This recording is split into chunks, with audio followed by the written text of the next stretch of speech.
Your problem is that you think poverty is a misfortune. It is not. It is a punishment for your moral obedience, a sentence you are serving for following rules designed to keep you weak.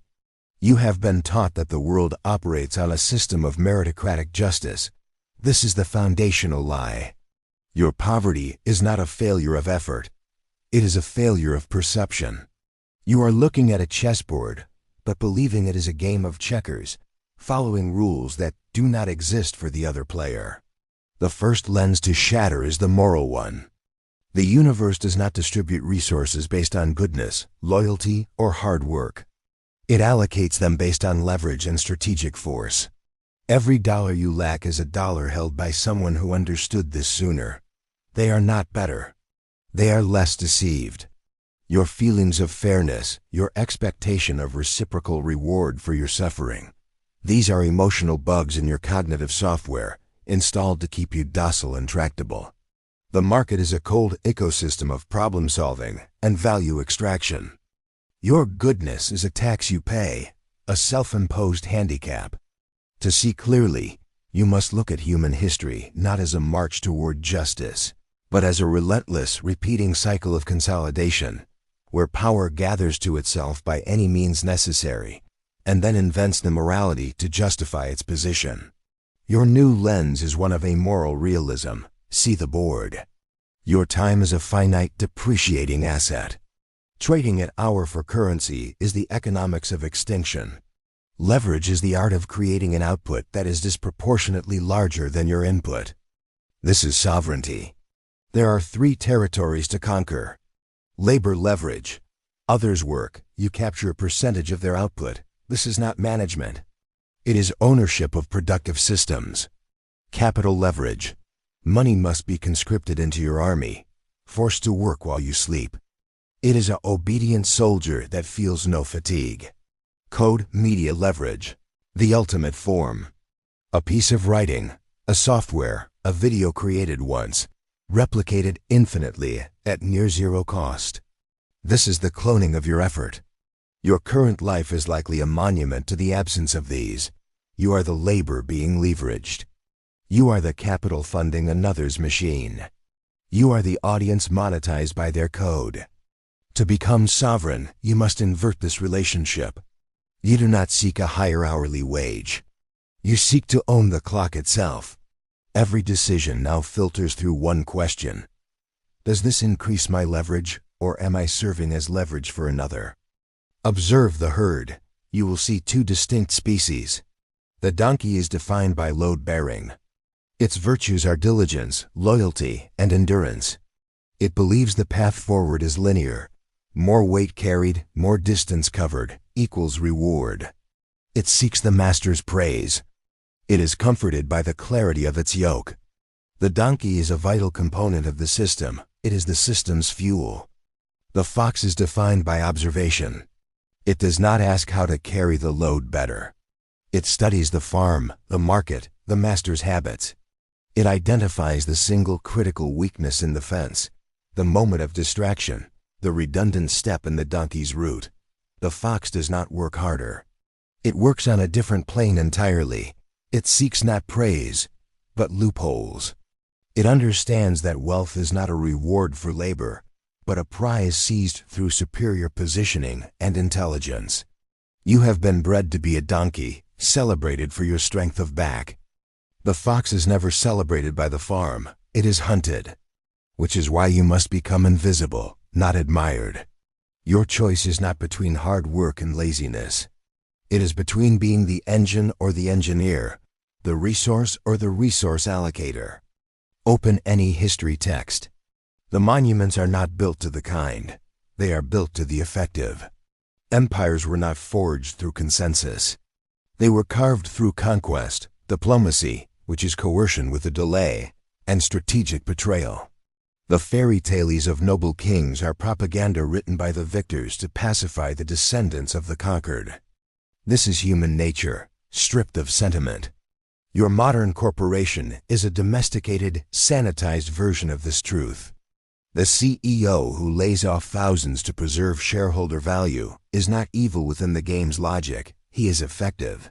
The system rewards his ruthlessness with stability and growth. Your guilt, your need to be liked, your aversion to conflict, these are antique instincts that served you in a tribal village of 150 people. In the global arena, they are fatal flaws. Appealing to a corporation's goodness is like appealing to a lion's vegetarianism. You misunderstand its fundamental nature. The game has not changed. Only the weapons have. Spreadsheets are now the battlefields, contracts the treaties, and market share the plundered territory. To play, you must first accept the game for what it is, a contest of will, intelligence, and force, where conscience is a luxury afforded only after victory is secured. Forget passion.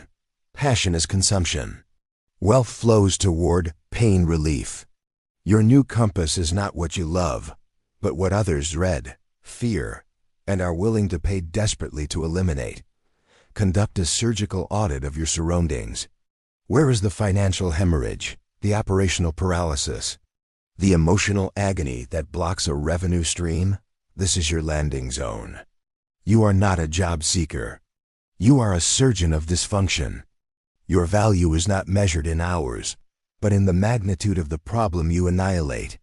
The office manager who keeps things running is replaceable. The specialist who resolves the regulatory compliance issue that would otherwise shut down the company is indispensable. She has found a specific, expensive pain and inserted herself as the only tourniquet.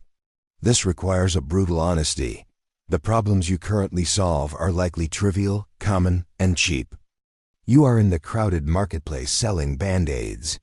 You must retreat, research, and rearm. Identify a pain point that makes men in suits wake up at 3 a.m. in a cold sweat.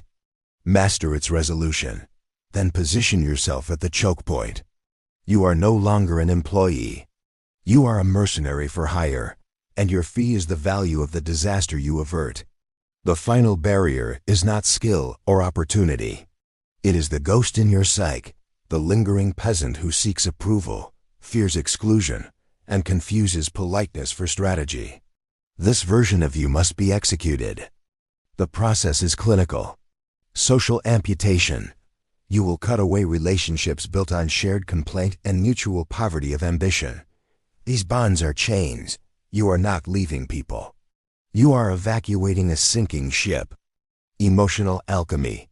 Guilt, shame, and the need for permission are toxins. You will reprogram your response to them. When guilt arises at charging your true worth, recognize it as the system's immune response attacking a foreign agent, you, the sovereign individual. Let it pass through you like a wave. The cultivation of indifference. The opinions of those you are transcending become irrelevant. Their judgment, greedy, obsessed, changed, is the static of a radio station you have tuned out. Your new identity is forged in the silent focus of building your fortress. You will become unfamiliar, even to yourself. The man in the mirror will have colder eyes, not from lack of feeling, but from a surplus of purpose. The peasant is dead. The sovereign does not announce himself. He simply begins to build. This knowledge is a burden and a weapon. It separates, isolates, and imposes a ruthless clarity. You now face a binary selection. Path A. You take these principles, make them your new bone structure, and walk into the cold. You will build in silence, endure misunderstanding, and trade the warmth of the herd for the stark freedom of the peak. Path B. You retreat. You soften the edges of this truth, re-embrace the comforting lies, and reintegrate into the mass. This is the final filter. Most will choose B. The cognitive dissonance is too great, the social cost too high. This is why wealth remains exclusive. The journey is not for the emotional. It is for the architect, the strategist, the one who can stare into the void of an amoral reality and not flinch, but begin to calculate. The door is here. The herd is behind you. The silence ahead is not empty. It is filled with the potential of a world built to your design. The choice is not about money. It is about sovereignty. Will you remain a subject in another man's kingdom, or will you seize the tools and crown yourself?